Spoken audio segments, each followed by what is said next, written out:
साथियों, बहुत सारे शहरों में, बहुत सारे देशों में कभी बिजनेसमैन, कभी एंटरप्रेन्योर्स, कभी ड्रीमर्स, प्रोफेशनल्स, इन लोगों के साथ मुझे प्रोग्राम करने का मौका मिलता है। एक मेरा वीआईपी नाम का प्रोग्राम होता है जिसमें लोग 2 दिन तक मेरे साथ रहते हैं।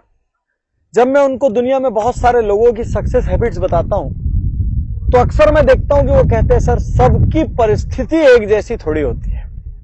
आज यहां मैं इस बहते हुए पानी के सामने से बैठा हूं तो मुझे बारिश का एक उदाहरण ध्यान में आता है। साथियों, बारिश होती है तो कभी वो पूछती है कि मैं कहां गिरूं। वो तो बस आकाश से हो जाती है।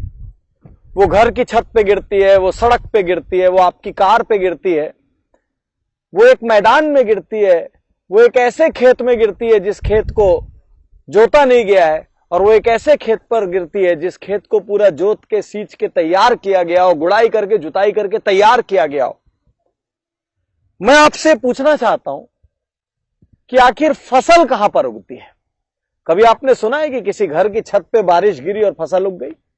किसी कार की छत पे बारिश गिरी और फसल उग गई? किसी प्लेन मैदान में बारिश गिरी और खेत लहला उठा? या किसी बंजर खेत जिसको तैयार नहीं किया गया उसमें बारिश गिरी और फसल हो गई? साथियों, फसल खाली वहीं होती है जिस खेत को बारिश को पाने के लिए तैयार किया जाता है। यदि खेत तैयार नहीं होगा और वहां पे बारिश गिर जाएगी, वो जगह दलदल में बदल जाएगी।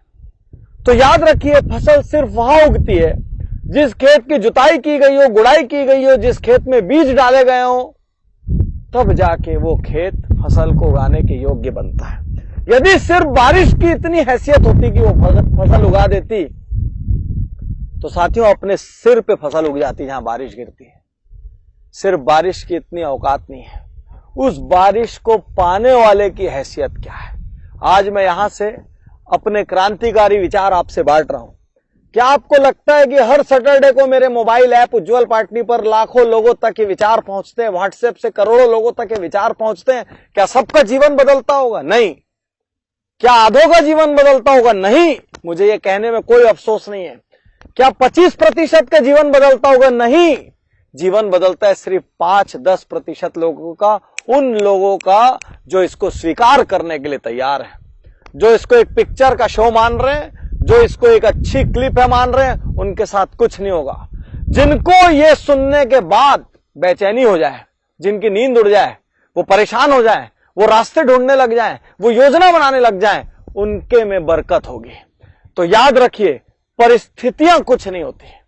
मैं बता रहा हूं, एक जैसी परिस्थितियां 10 आदमी को दे दी जाए तो क्या 5 साल बाद वो एक जैसी तरक्की किए हुए मिलेंगे? एक माता पिता की मान लीजिए 3 संतान है, तीनों ने सेम चक्की की रोटियां खाई है, तीनों के लिए माता पिता रात को जगे हैं, तीनों के लिए अपने बजट में से कटौती करके उन्होंने सुविधाएं दी है, तीनों को एक जैसे स्कूल में भेजा है, एक जैसे कॉलेज में भेजा है, सब कुछ एक जैसा किया, तो क्या तीनों बच्चे बराबर तरक्की कर लिए? नहीं। किसी एक बच्चे पे माता पिता को गर्व होता है, कोई एक औसत होता है, और किसी एक के लिए पूरी जीवन भर वो चिंता करते रहते हैं। क्यों? जब घर एक था, जब परिस्थिति एक थी, जब आटा और चक्की एक थी, जब खाना एक था, जब कपड़ा एक था, जब घर का एनवायरनमेंट एक था, तो तीनों बच्चे एक जैसे क्यों नहीं हुए? आज मैं यहां आपको बताना चाहता हूं, जितने भी लोग परिस्थिति का रोना रो रहे हैं, वो असली में अपने आप का सामना नहीं करना चाहते। वो खुद को फेस नहीं करना चाहते कि मेरे में निर्णय क्षमता की कमी है, मेरे में डेयरिंग की कमी है, मेरे में गट्स की कमी है, मेरे में विजन की कमी है, मेरे में लक्ष्य की कमी है, मेरे को इनको सुधारना चाहिए, मेरे को बेहतर होना चाहिए। वो सिर्फ बच के निकलने की एक गली देख रहे हैं, जिसको मैं पलायन कहता हूं।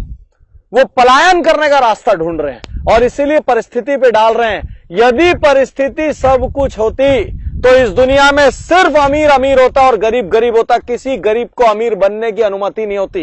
एक भी सक्सेस स्टोरी संसार में नहीं बनती, क्योंकि जो जिस माहौल में वो हमेशा वैसा रह जाता। लेकिन नहीं, यहां बड़े के छोटा बनने की भी स्टोरी है और छोटे के बड़ा बनने की भी स्टोरी है। ये स्टोरियां कैसे पैदा होती है? परिस्थिति होती और वही सब निर्णय करती, ऐसी कोई स्टोरी पैदा नहीं होती। ये स्टोरी इसलिए पैदा होती है क्योंकि हम तय करते हैं, परिस्थिति चाहे जो भी हो, हम उसमें कैसा निर्णय लेंगे। 4 लोगों को ताश की पत्तियां बंटती है, एक साथ वो ताश खेलते हैं, वो ये नहीं चुन सकते कि कौन सी पत्ती उनके पास आएगी, लेकिन वो ये चुन सकते हैं कि जो पत्ती मेरे पास आएगी उससे मैं बेस्ट खेल कैसे खेल सकता हूं। मैं आज आपको यहां कहना चाहता हूं, यदि जीवन में बड़ा बनना है, यदि कोई भी सपना है, चाहे सामाजिक सपना हो, आर्थिक सपना हो, पारिवारिक सपना हो, राजनीतिक सपना हो, कोई भी सपना हो, सबसे पहली चीज जिसको डाइवर्स देना होगा वो है परिस्थितियों का रोना रोने की आदत। जो शक्तिशाली होता है वो ना तो बहाना बनाता है ना रोना रोता है, सीना ठोक के सामना करता है, जाके भिड़ता है, टकराता है, या तो परिस्थितियों को चकनाचूर कर देता है, नहीं तो नया रास्ता अपनाता है और अपनी मंजिल को हासिल करता है। रोना बंद करिए। रोने वाले आदमी का कोई साथ नहीं देता और परिस्थितियां कभी भी आपको अनुकूल नहीं मिलेगी। अनुकूल परिस्थितियों की कल्पना total wastage of time and energy है। आज अभी यहां निर्णय लीजिए और सिर्फ एक चीज याद रखिए, चीजें वही बड़ी होगी जिन पे काम किया जाएगा। आप चाहे लाख रोते रहें, दुनिया में कुछ नहीं बदलेगा। शुक्रिया, धन्यवाद, थैंक यू।